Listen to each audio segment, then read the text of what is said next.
esperaba yo que esta visita guiada fuera a ser tan numerosa, o sea que espero que les haya merecido la pena venir hasta aquí. Esta exposición es de un artista, Bis Berlin, ese es su seudónimo. A él no le gusta que se hable de su nombre, con lo cual yo no lo voy a revelar. Y tiene un nombre un poco raro, un título peculiar, que se llama Homo Sapiens 3 Idearia. Luego hablaremos del título, pero bueno, la misión de este encuentro es pues eso, hacer una breve presentación del artista y un recorrido por la obra, pues también más o menos informal, y lo que me gustaría es que estoy a punto ya de tutearos porque entonces es más sencillo, de invitaros a que, en fin, que preguntéis, que comentéis, que esto no es una clase, no es una conferencia, es más bien, pues eso, pasear juntos por el mundo de un pintor, ¿no? Entonces, si alguna cosa os llama la atención, pues me lo preguntéis y ya está. Bueno, pues Bis Berlin nace en un pueblecito de Soria, Ciria, en el 59. O sea que tendrá pues 53 años o algo así, 54. Se crió en Zaragoza, empezó a estudiar Ciencias de la Información, parece que una de sus primeras vocaciones fue el cine, pero se dedicó a la pintura. Y se dedicó a la pintura desde bastante joven, es decir, su primera exposición es de principios de los 80, con 20 y muy poquitos años, y la verdad es que si ves su currículum, pues Bis Berlin ha hecho muchísimas exposiciones individuales. O sea, es de estos pintores que realmente ha vivido de la pintura desde el principio de su carrera, ¿no? Si tengo que hablar así en general de cómo pinta Bis Berlin o qué es lo que caracteriza su obra, pues primero habría que señalar una cosa que es bastante peculiar y es rara, quiero decir, que no es frecuente en los pintores. Es un pintor que tanto es figurativo como abstracto. Es decir, los pintores suelen ser, quizá en su primera época, una cosa y luego otra, pero se asientan en una de esas dos facetas. Pues Bis Berlin es como si fuera bilingüe. Tanto hace abstracciones como figuraciones. En esta exposición más bien es de tipo figurativo, pero ya veremos que hay algunas cosas que se acercan a la abstracción y que nos orientarían un poco cómo es la pintura abstracta de Bis Berlin. Esa es una característica. Otra característica que está muy a la vista es que es un pintor colorista, muy colorista. Y además con un colorido también muy especial, pues colores planos, y ahora explico lo que quiere decir planos, ácidos, es decir, fuertes, ¿no? Muy contrastados.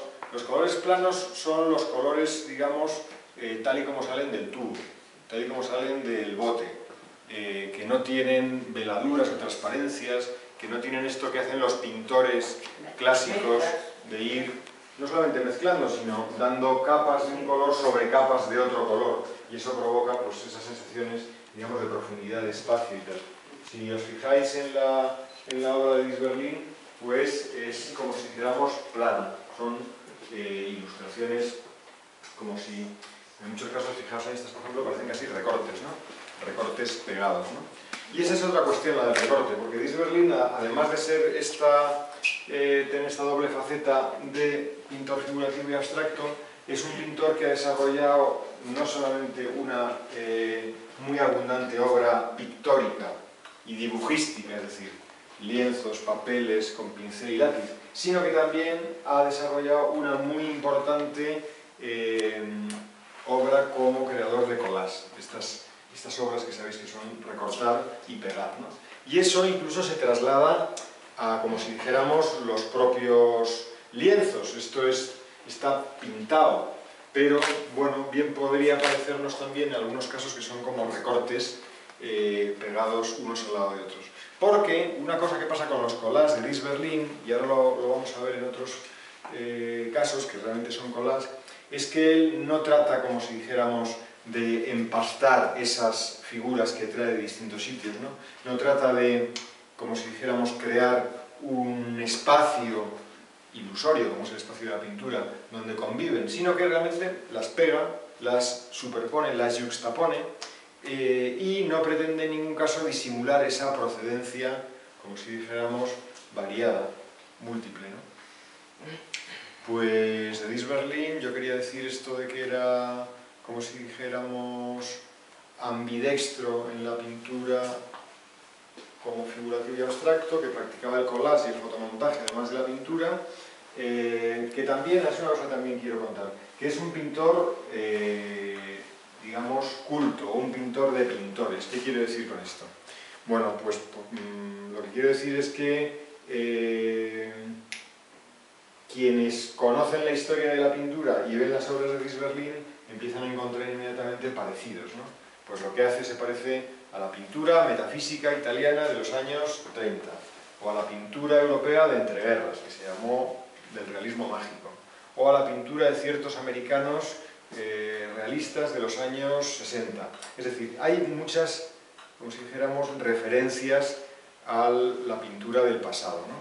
Y si lo veis ahora en conjunto todo, vais a percibir también que hay como una especie de nostalgia, es decir, que le gusta pues estas imágenes que vienen de los años 50, ¿no? Este es un poco este mundo de Dries Berlin, estas sillas que sonarán, bueno, porque cuando éramos más jóvenes todos, o de las revistas de decoración, ¿no? Estas, en fin, los puros estos metidos también, esto recuerda mucho las casas de mi infancia, ¿no? Que todo el mundo tenía en la entrada un jarrón o unos puros estos, si te descuidabas incluso pintado de purpurina. Y ese tipo de sillas, ¿no? Bueno, esta nostalgia un poco cultural de los 50, 60 es a lo más moderno a lo que Dries Berlin ha llegado. Todo el resto es incluso anterior. Los maniquís estos, ¿no? Estos son maniquís también, pues como de los años 50, ¿no? Si os dais la vuelta a estos caballeros, pues el de la izquierda del siglo XIX, el de la derecha, pues también pues en los años 60, el del medio, pues como somos todos, ¿no? Pero esta mirada siempre nostálgica al pasado, a esas formas, digamos, de la elegancia convencional, ¿no? También nos lleva a un terreno que yo creo que caracteriza la obra de Dries Berlin, ¿no? Que son las fuentes de sus obras, ¿no? Os hablaba antes de que era un pintor culto, que usaba muchas referencias del pasado, pero también le gusta mucho, y eso lo vemos enseguida, pues todo este mundo de los figurines, de las revistas de moda, de los catálogos, de las láminas de anatomía, como en este caso. Es decir, fijaos, esto es una cosa que habla un poco de cómo es el pintor. Cuando estuvimos Claudia y yo visitando su estudio el año pasado, pues nos llamó mucho la atención que su cuarto de estar estaba como rodeado de un mueble que era una especie como de monstruo lleno de cajones y de estantes y tal. ¿Y qué era aquello? Pues aquello era una especie de gigantesco archivador donde estaban clasificadas en carpetas con su membrete cientos, miles supongo, incluso cientos de miles de imágenes que lleva recopilando toda su vida. Recorta, guarda en una carpeta, entonces tiene una enorme enciclopedia de imágenes recogidas a lo largo de toda su vida, pero tan específicas. Yo me acuerdo cuando estábamos allí le preguntábamos, bueno, pues fuentes, bancos de ciudades, modas, vestidos de mujer, desnudos en la fotografía, desnudos en la pintura, desnudos...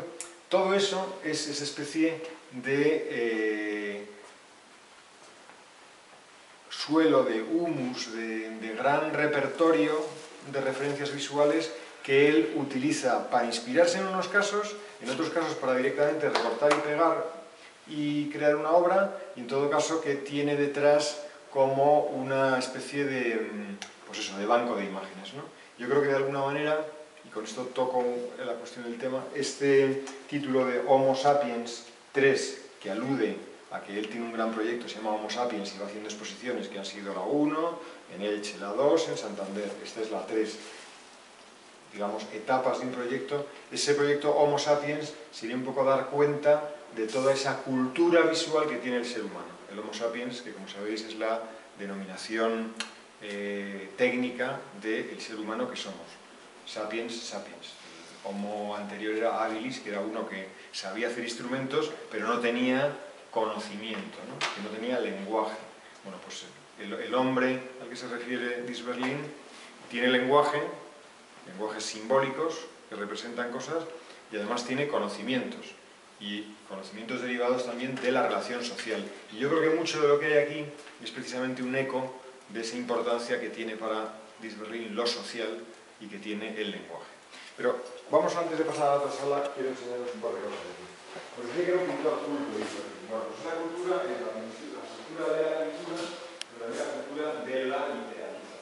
Y yo diría que incluso más que de la literatura como concepto, que también le encantan, digamos, las referencias literarias, yo pienso que es la literatura como materia, es decir, como objeto, los libros, el objeto libro. Fijaos qué bonita es esta idea de utilizar como lienzo, como soporte, un lienzo que está ya montado sobre cartón, que es el de las cubiertas de los libros. Los libros estos precisamente de los años 50, los libros buenos, que tienen estas encuadernaciones en tela, bueno, pues él las utiliza abiertas, desmontado el libro, pues el tratado, portrait de femme model, retrato de una modelo. Bueno, pues hace precisamente sobre este título una especie de evocación sobre la belleza femenina y sobre los modelos. Naturcraft, oficios de la naturaleza, ¿no? Bueno, pues también sobre este fondo, que en este caso retoca más, ¿no? Le crea así estos sombreados, pues también hace Disberlin una serie como de tipo collage, porque no componen un espacio unitario, sino que son imágenes sueltas, pues de ejemplares de la naturaleza, animales, plantas y minerales, ¿no? O en este otro caso, Ballet Theater, teatro ballet, pues también una recreación muy disberliniana, porque a Disberlin le encanta esto del arabesco, la línea curva que se enreda. Bueno, pues una recreación del título del libro. Podríamos pensar incluso que son encuadernaciones. Lo que pasa es que, claro, son encuadernaciones, han hecho el camino contrario de la encuadernación normal, que sería ilustrar y con ello encuadernar, pues más bien Disberlin desencuaderna y luego ilustra, ¿no? Otra alusión